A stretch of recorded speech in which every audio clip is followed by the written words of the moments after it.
So please take a seat.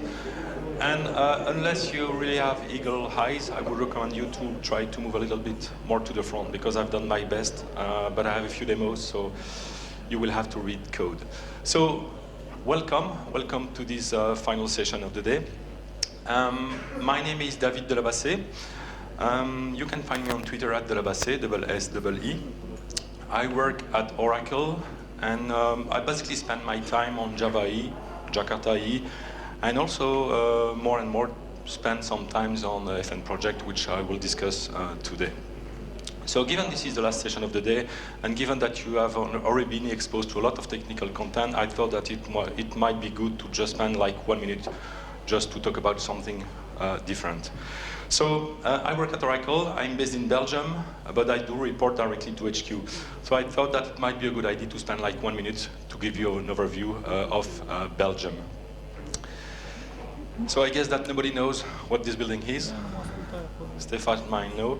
So this is a building in Antwerp, and it happened to be the first European skyscraper, 96 meter high. It was built 90 years ago, basically.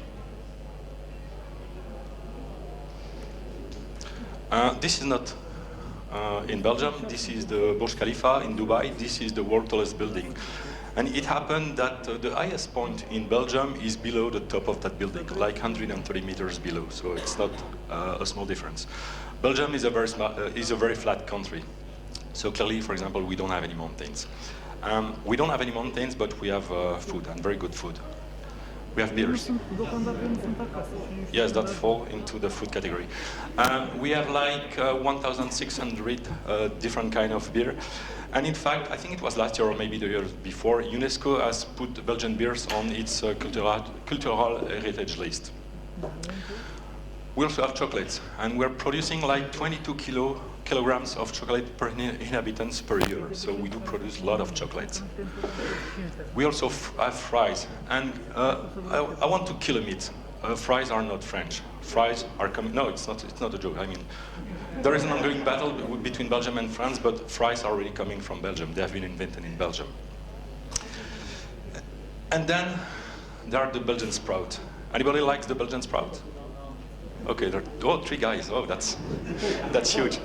Well, let's kill another myth, and let's pretend that Belgian sprouts are not from Belgium, but they are from France. So, in Belgium, we also, well, a lot of stuff have been invented, like the body mass index. So basically, how you can know that you are fat or not. This has been invented in Belgium, and this is not a joke. Imodium, well, if you don't know what Imodium is, just Google after the session, but this is again another Belgian invention. And then a lot of other cool stuff have been invented in Belgium, like plastic. Well, cricket is not cool, but I mean, anyway, it's a Belgian invention. The saxophone, combustion engine, and the World Wide Web.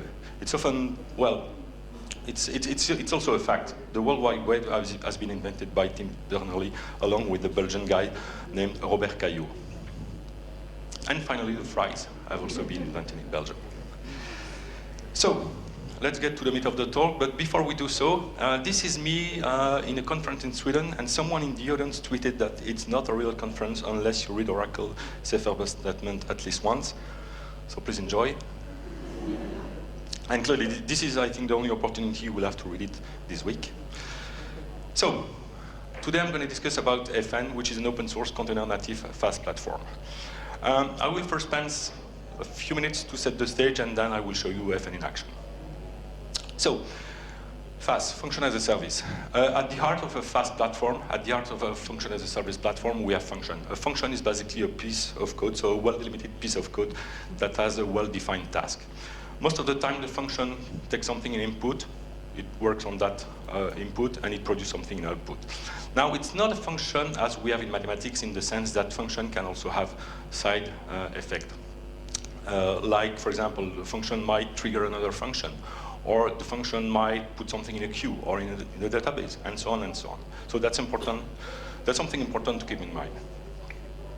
So the functions are very well defined and very well delimited. Then we have this underlying platform that will basically run your function. So the FaaS platform is basically where you will host and deploy your function.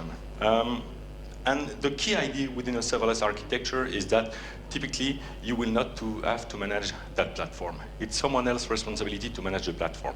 So that means that you as the user will have to focus on writing function, deploying the function, and that's it. And everything else will have to take care by someone else, typically the FaaS provider. And we're talking about, for example, making sure that the platform is secure, making sure that the platform scales, making sure that the platform is patched, managed, and so on and so on. So it's someone else's job to do that. It's not you as the user to take care of that. Now, there is, well, serverless is a funky name. And there is this very famous blog post that is titled, "We could have called it Jeff." At the end of the day, serverless is just a name, and yet there are a lot of servers behind the FaaS platform. There are servers, there are firewalls, there are networking equipment, and so on and so on. So at the end of the day, serverless is just a name, and even we might not agree that it's a good name, it's a name that everybody is using, so let's keep using that name. And to give you some perspective on naming and why naming is sometimes difficult, I told you that I'm coming from Belgium. I'm coming from the French-speaking part, Wallonia, and in Wallonia, FN stands for something completely different. So FN stands for Fabrique Nationale. And if you look at Fabrique Nationale, they are in a very funky business. So this is the kind of business that they are in. So typically, where I live, FN is not really a very fancy name. It has a very strange context. So this is the kind of business they are in. And if you look at their American branch, so this is their slogan: the world's most battle-proven firearms. It's not even battle-tested, it's battle-proven. So anyway, naming is hard. You might not think that serverless is a good name, but that's the name that everybody is using, so we're good with that. So why would you want to go towards a serverless architecture? There are multiple reasons for that. The first one is that at the end of the day, it's easier. Given that you, as a developer, just have to focus on writing function, you don't have to focus on the underlying infrastructure. So in your function, you will just focus about writing the code of your function. And clearly, we don't want to expose anything from the underlying infrastructure within your function. So at the end of the day, you will just spend time to write business code, right? Another benefit is that it's more powerful. Given that the platform is managed by someone else, everything which is tied to securing the platform, everything which is tied to scalability, everything which is linked to the high availability of the platform, and so on, will have to be dealt by that other entity that will manage the platform. And again, we don't want to expose any of that within your function. So you will not have to write any specific code to make sure that your function scales, for example. It's something that is handled by the platform. And given that you don't have to worry about all those low-level aspects, at the end of the day, you will be able to write more quickly code. Now, serverless has also an economical and a cost impact, in the sense that we have this function that will basically be run on demand. So we invoke the function, it's run, it lasts for maybe not even 1 second, and then it's gone. It's ephemeral. So that means that it gives the FaaS provider the ability to have a very fine way of billing you, of charging you. And at the end of the day, basically, you will just be charged whenever your functions are run. So if your functions are not used, you will not have to pay a dime. But obviously, if your functions are used a lot, you will have to pay accordingly. But if your functions are used a lot, that also means that at the end of the day, you are doing business, so it's okay. So when we started to work on that FaaS platform, we tried to set some goals. So we wanted to have a FaaS platform, and we set some criteria. So the first one, and given that we're quite late in the game, we thought that if we want to get traction, we need to offer something that is not tied to any vendors, including us. So that's why we said from the beginning, we want to have a FaaS platform that is open source. It should also be approachable, in the sense that we are focusing on developers. And we want to make sure that any developers can easily write function for our FaaS platform. Obviously, it should be very easy to get started, but if a developer wants to have more advanced capability, well, that's also something that we might surface for those more advanced users. It should be container-based. So you will see through my presentation that basically Docker containers are a first-class citizen within our FaaS platform, and I will explain why later on. On the other hand, we don't want to impose any choice regarding the scheduler that will be used. So obviously, at some point in time, Oracle will have a managed services based on FN. We will make a choice for the scheduler. But if you want to take FN and use it on another scheduler, it should work. So obviously, we're thinking about the big ones like Kubernetes. That's an obvious one. But if you want to use Swarm or Apache Mesos, it should also work on top of those. Given that we are focusing on developers, we also want to make sure that we should make sure that our FaaS platform is attractive to developers. So we don't want to impose any new tools.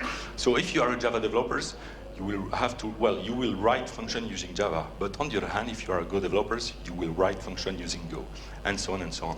We don't want to make a choice for you, the developers. And last but not least, we also said from the beginning that we want to be platform independent. Obviously, at the end of the day, you will deploy your function on the FaaS providers, right? But it doesn't preclude you, given that everything is open source, to take FN and run it on your laptop. That's what I'm doing here. So you will see that I have FN running on my laptop, and that is very convenient for developing, for example. You can also take FN and run it on premises. Obviously, if you are doing that, you will lose one of the key benefits of a FaaS platform. It's that someone from your company will have to do the management of that platform. But if you're okay with that, fine for us. So these were basically the goals that we set when we started to work on that. And the result is FN Project. So FN Project, an open source container native polyglot FaaS platform. So I will not go into details about the architecture, but it might make sense that I explain very quickly some key components that I will discuss in the rest of my session. So we have FN server. FN server are basically where your function will be running. Here I just have one FN server, but obviously if you're using a FaaS provider, it will have a bunch of FN server. But that's something that, I mean, you will be shielded from the architecture at the end of the day if you're using a FaaS provider. But that FaaS provider will have a bunch of FN server that will host and run functions. And obviously, if you have multiple FN server, you need to have an FN load balancer. So it's basically a load balancer that will be able to do intelligent routing. For example, there is a request coming in for a given function. And the load balancer knows that in that specific FN server, we already have a container that is ready to deal with that function. So in terms of performance, it makes more sense to forward that request directly to that given FN server. That's the kind of thing that the load balancer will take care of. But again, as a user, you don't necessarily need to know that. Given that we are using containers, we also have a registry. So it can be internal registry or external registry. It doesn't really matter. Then we have the CLI. It's basically the tool that you will use to bootstrap function, to run function, deploy function, test function, and so on. So basically, it's your entry points towards the FN platform. Then we have what we call FDKs, function development kits. So it's basically kits that you can use to write a function. And I will show you some of the capabilities that are provided by the Java FDK, for example. But on the long run, we should have more FDKs covering different language. And last but not least, we also have a specific capabilities which is called FN Flow that I will cover at the end. So let's look at FN in action.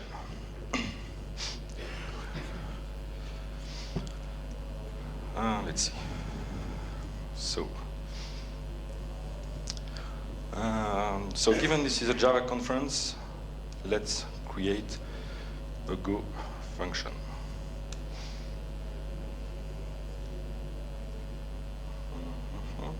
Let me try to zoom this. Yeah.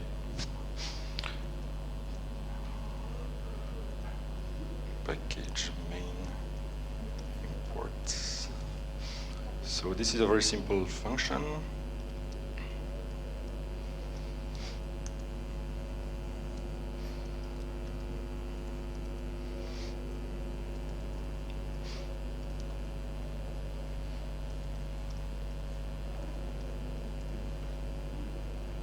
Okay. So if I look here, I just have my function. So what I will use the FN CLI to basically turn this into an FN function, FN init. So you see that what it does, well, it found a Go function, so FN assumed that it needs to use the Go runtime. It makes sense. and a func YAML has been created. So if we look at the func YAML, this is basically a very simple configuration file. So that's the name, that's the version, that's the runtime to use, that's the entry point, and let's forget about the format for now. So I have my function, now I can run my function. For that I will use fncli again.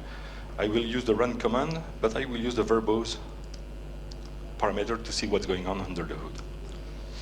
And you see that basically we are using Docker. So what fn is doing, fn is basically turning my function into a container that is then invoked. And this is the result of the invocation, and there is a nice typo there. So this is basically my function that is running on Docker, right? Now, my function is running locally. It's not running on FN server. Obviously, I can also run that function on an FN server. That's what I will do here. I will run my function on an FN server that is running on my laptop. For that, I need to use what we call application. An application is just a way of grouping function. So let's see. I have two applications. I have the travel application and the conf application. So I will deploy my function, deploy, I said, into the conf application. And, I think I have to specify like this, I'm not sure. So it build the image. I need to also specify that I don't want to push that container to a registry. Now, if I look at the roots, so basically roots are used to reach a function. Roots, I want to list the root of the conf application. I now have a root that I can use to reach the same function, but this time through the network. So if I call that function, I have the same result, right? I can also use invoke the function directly from fn. So for that, I use fn call. I'm calling in the application conf. I want to call the Goa function. I think I need to specify it like that. And it works exactly the same way. This time, I'm really invoking my function through fn server. OK. Let's continue on that. But I will create another Go function. But this time, I will ask the FNCLI to basically bootstrap the function for me. I don't want to write the initial code. So I want to use the Go runtime, and I will call this function GoB. So let's look at what we have in GoB. We have a function file, we have a YAML file, and we have a test file. So we can run that function. It's being built again, because this is a different function. And this time it's a little bit different. It's used JSON. So let's look at the code. So func. So this is the code of the default function that you get. So it's not way more advanced. It just uses JSON. So it gets something in input, a name. And if there is no name, it says hello world. And if there is a name, it's basically spit hello that given name. The thing is that this function is expecting to get some JSON payload. So I need to pass it some JSON payload for that. And what I need to pass is a name. So I have some JSON payload, right? And now I can invoke my function. So I can call my function within my GoB application, and my function is, no, sorry, within my, I'm not sure I've deployed my function, so let's first deploy the function within the app conf, and the function is called GoB. No, I don't like to specify the function because I'm already in that directory. So the function is being deployed.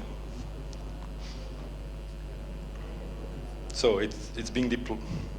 Again, yeah, it's the end of the day, sorry. So my function is being deployed on my FN server. It's not pushed outside. Now I can pass it some payload through the network again. So FN call conf, and the function is GoB. And it doesn't work because I've typing too fast, and this was not a space. And you see that this time, indeed, I'm passing some JSON payload to my function, and what I get in return is some JSON payload. There is another file which has been generated here. It's a test file. So out of the box, when you bootstrap a function, you have a very simple way to unit test your function. To do that, you just call fn test, and your function will be automatically unit tested.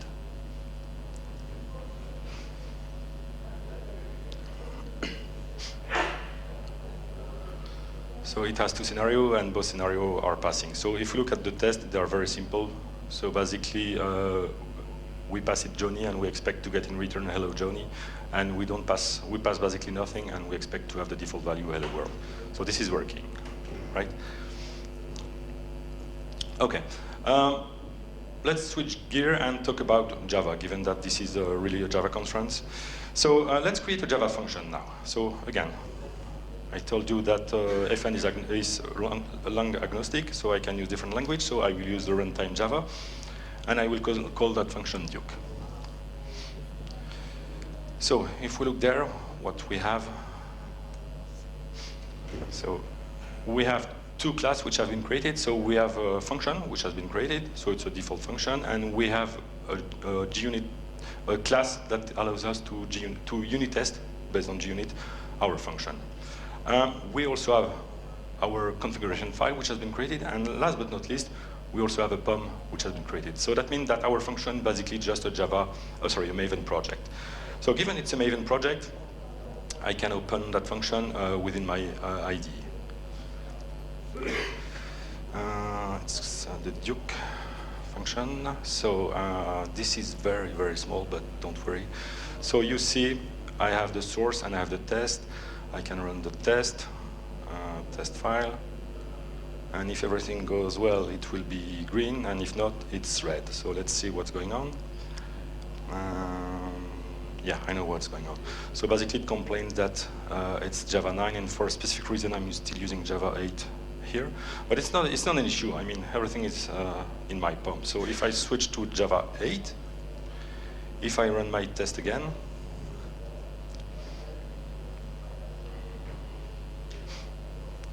you see that it's green, zero failure. So, I mean, that's one of the benefits of FN, of the FDK. You have out of the box the ability to unit test using GUnit your function. This is a pure Maven project. So that means that I have my POM. I can easily use any external dependency. So let's bring an external dependency. If I can type, or Joda, artifact ID, we want to use, let's say, Joda money, and we want to use the latest and greatest Joda money. So now, if I go back to my Java class, which is here. You see, this is the code of my function. So there's nothing specific to FN. It's just a class with a method. The method gets a string, and it outputs a string. There is no interface. It's basically pure standard code. So maybe I first need to show you this function running. I'm not sure I've done that. So fn run will basically, maybe we can do fn run verbose to see what's happening behind the scene. And you see that under the hood, we're using Maven to build the function, and then it's built into a container image that is invoked. Hello world. And my tests are also invoked here. So it's a Maven project, so I can import any dependency. So let's use Joda money that I've just imported. So don't remember the name of that big money. Yeah. M equal big money of euro, and let's say €8, and we're good. So I'm using an external dependency, and now obviously I can use it. So uv1 m. So if I run that guy again, the image is being rebuilt, and it failed. Why?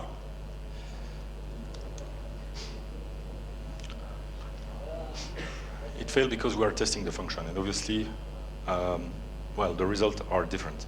So let's fix the the test. And in the interest of time, let's fix them that way. I say in the interest of time. Don't do that at home, right? So let's run it again.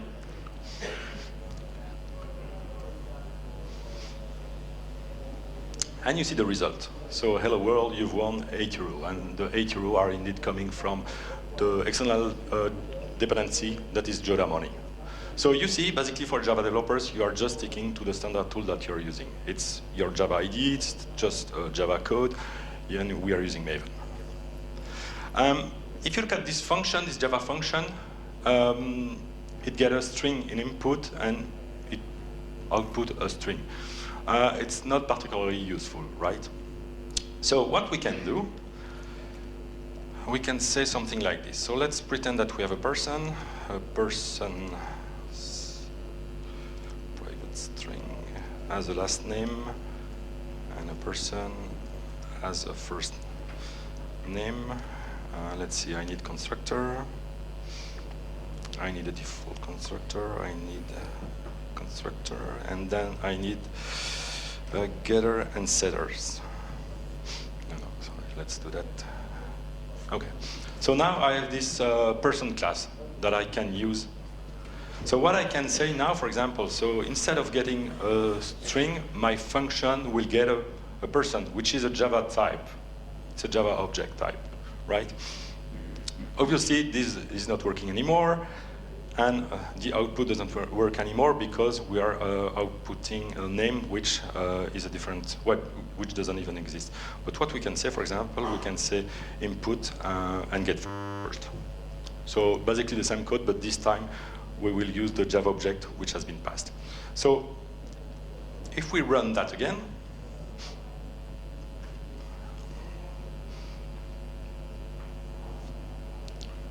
it fails. Why? Well, my function expects to have a person type, and it doesn't get that person type. So we have to pass it that person type.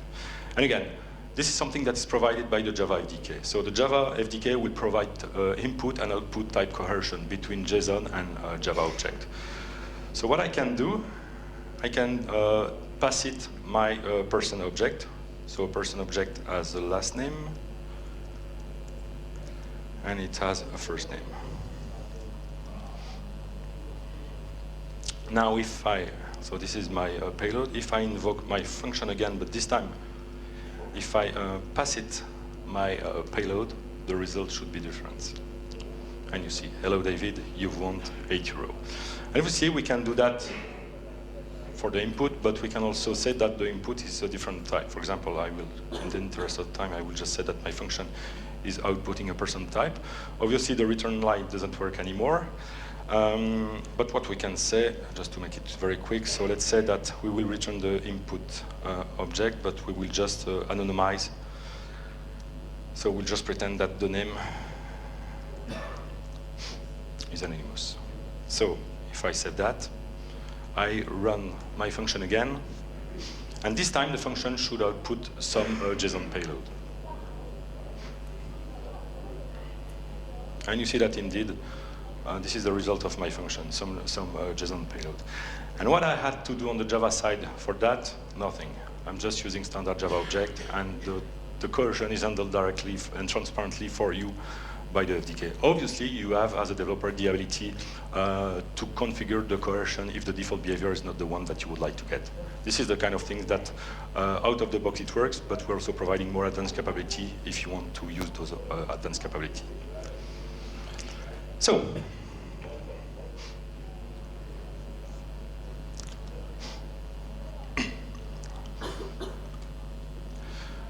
FN project, we have the Java FDK, so we have a very good Java support. So we have JUnit test, we have scaffolding, we support out of the box Maven project, we have input and output type coercion, we have the FN Flow API that I will discuss, and so on and so on. But it's not all. I mean, we understand that Java is not the only solution that is used on the market. So FN is developed in Go, so that means that obviously you can use Go to develop your function. That's what I've done at the beginning. But you can also use other language. So we do plan to support additional language, like Python, for example, is one that we would like to, well, that we already support, in fact. JavaScript makes sense, and so on and so on. But you, and given the fact that we are using Docker containers, have the ability to also basically bring your own language. So what I've done to just try to understand how it works, I've added Kotlin support to FN.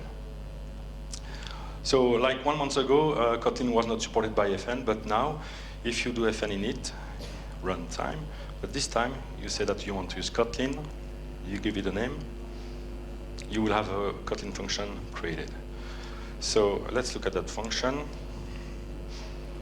So I will replace that function with a more simple one first.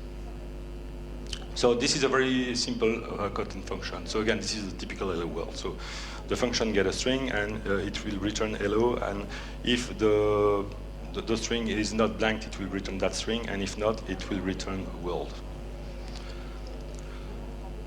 Let's run that function, fn run, and see what is happening behind the scenes. Again,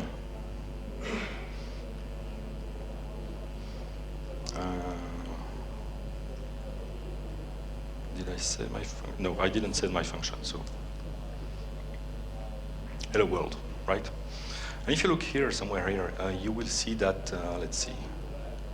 Basically, I'm using Kotlin C to compile my function and turn it into an artifact that the platform can execute. And that artifact is basically, well, we can see here, but it's a jar. So let's go back here. So this is the Kotlin function, and let's use the default one. So this is the default function. If you do an fn init Kotlin run, sorry, fn init runtime Kotlin, this is the function that you will have. Again, this is exactly the same idea.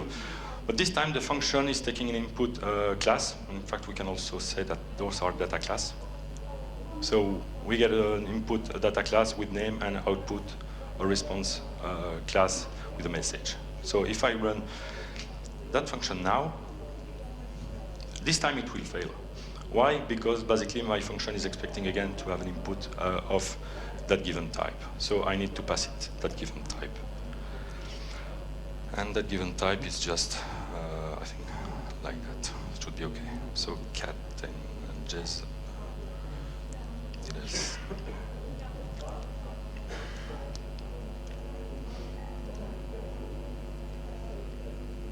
So I'm not sure where that guy has been.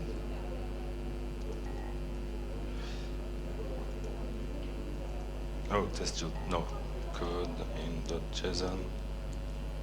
Yeah, okay. Name and let's say Kotlin.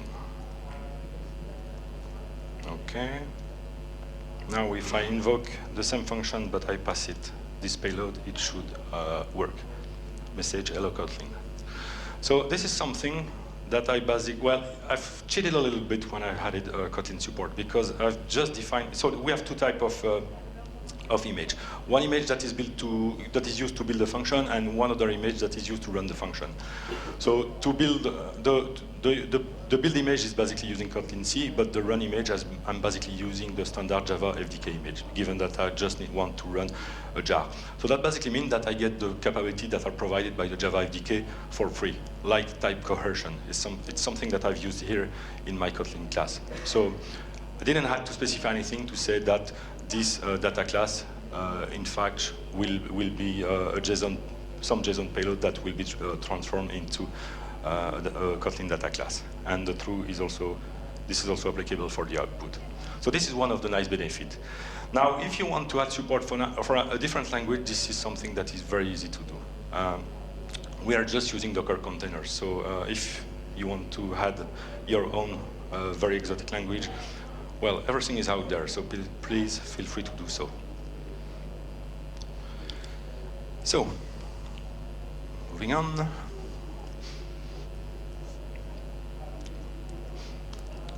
Let's discuss quickly state. So, I told that function should be are ephemeral. So basically, the function will be invoked, it will be run, and then it will die. So a function will live for a few milliseconds.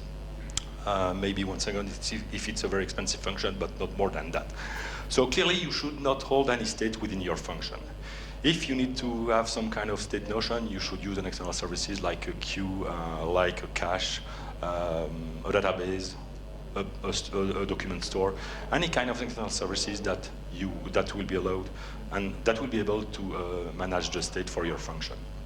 Now, there are use cases where it makes sense to deal with state when we have a function, and that's typically when you want to compose together multiple functions.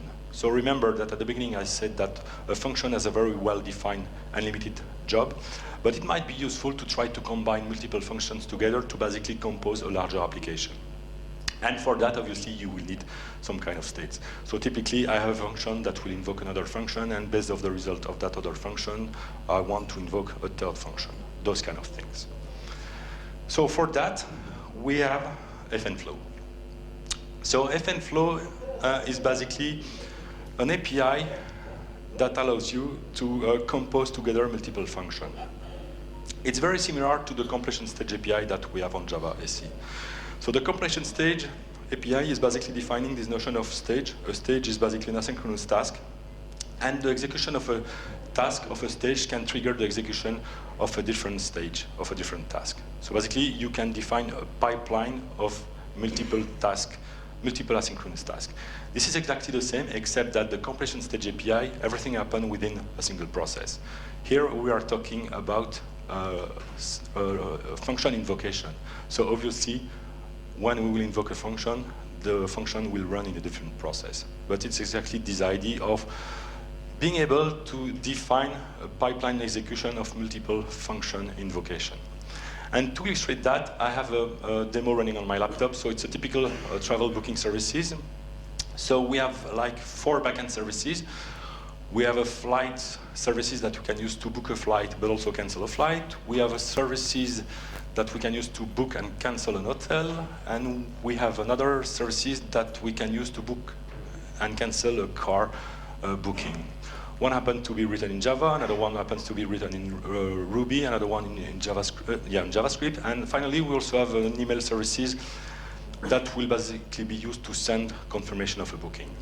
So the idea is that we would like to implement the trip booking function. So that's the function that the end user will use. So the trip booking function will have to basically use all the different backend services to book a trip. So we want to book a flight, we want to book an hotel, we want to book a car, and we want to send a mail. Now, a confession, on my demo, I'm using Java, Ruby, and JavaScript. I'm not using Python. And also, the backend services that I have running on my machines are running on top of FN, but they are just mockup services. Obviously, I will not book real flight and so on. So what we will do, we will use the FNflow to develop the trip booking function. So basically, this function that will compose together multiple functions. So,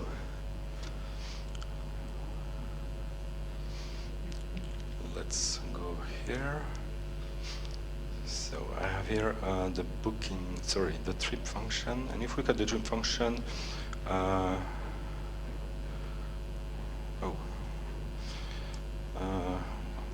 there's less than what I. Oh, that would be interesting. So flows.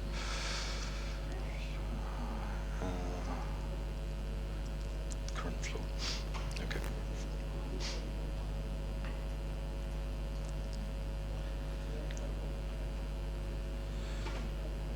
So flows, current flows.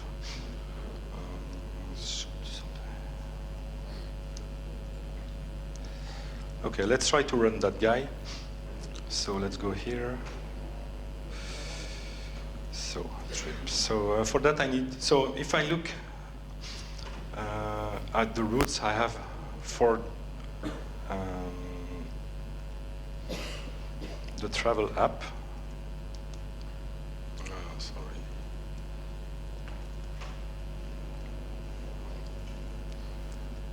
List and then travels. So you see that basically I have everything deployed on my machine. So I have routes to cancel, to book a car, to cancel car booking, and so on and so on and so on. So let's deploy the trip function. We want to deploy it to the travel app, and it should be okay.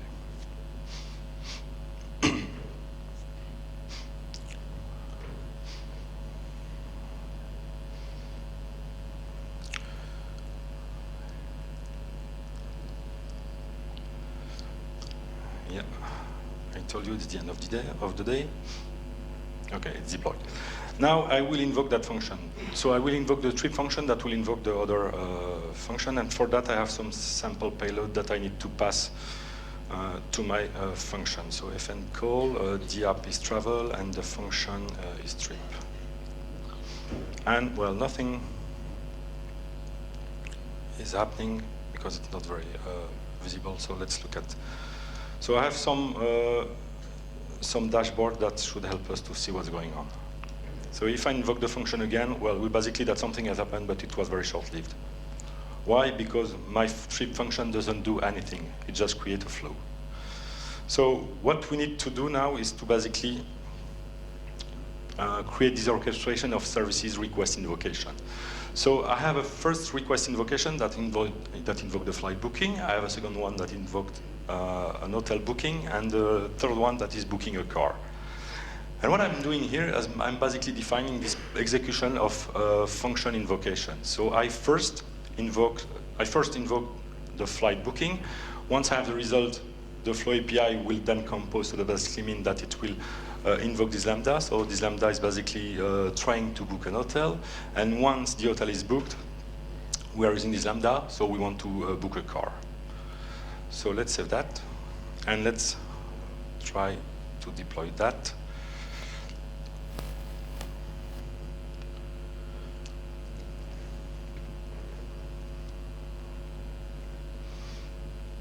So what I have here is basically a small dashboard that allows to see me what's going on. So I will invoke the function, and well, we see that we have booked an hotel, we have booked a car, and we have booked a flight, and finally we've sent an email to say to the user that, okay, everything is fine. The thing that we are not really doing here is that we're not dealing with error. So if something goes wrong, and I have the ability to basically crash my demo. So each time the booking car services will be invoked, it should fail, right? So if I'm invoking again the same services, we book a flight, we try to book a car, it doesn't work, and we never send an email to the user to say, oh shit, something goes wrong, and we didn't cancel any of the booking that has been made. And it makes sense. If we look at the code, we're not dealing with error. So let's fix that. So this is basically the same request, services request invocation, but this time, each time we have an error, we are dealing with the error. So if we can't book a flight, we will make sure that we cancel the booking for that flight, and we will basically roll back everything which we have done. And we send a mail to the user saying that, sorry, but something went wrong. So let's invoke that services again, and hopefully this time we should have a different behavior. So we can't book a car, we were able to book a flight, and it did not work. Why? Because I didn't deploy my function, sorry.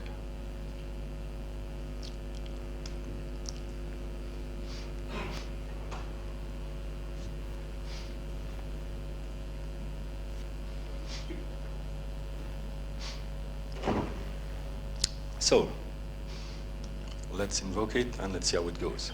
So we can book an hotel, we can't book a car, we can book a flight, and well, we cancel the hotel booking, we cancel the flight, we cancel the car just in case, and we also send a mail to the user that sorry, something went wrong. We can look at that in action using this different dashboard. So basically, well, we can book an hotel, we can't book the car, we can book the flight, and then you see that we are basically rolling, well, kind of rolling back the transaction. So we're invoking travel flight cancel function, travel hotel cancel function, travel car cancel function, and we're also invoking the mail services, but this time to send to the user a mail saying that, sorry, we're not able to book your flight. So this is basically the FN Flow API in action. Right now, it works using the Java FDK, but we also plan to add support for Flow for other FDK, like the Go FDK, for example. It's something that we are working on. So basically, the Flow API allows you to define those larger functions that are leveraging simple function. And so this is this is the distributed execution of a function, and it's also type safe, something which obviously is very important. So that was a very short overview of Flow.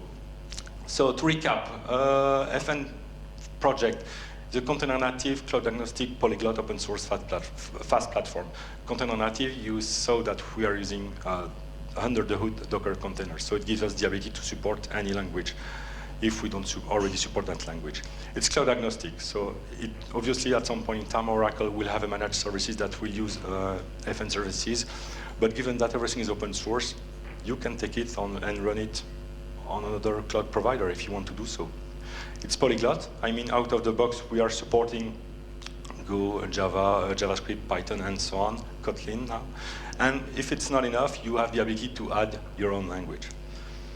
And finally, everything is open source. So it's not an open core in the sense that it's really everything which is in the GitHub organization is all the stuff that we are using. There is no closed Git repo with specific Oracle stuff.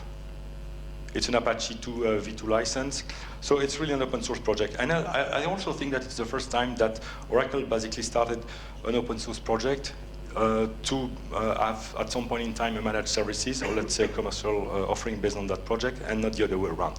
I mean, we have a commercial services or commercial offering, and at some point in time we open source it. Here it's really the opposite.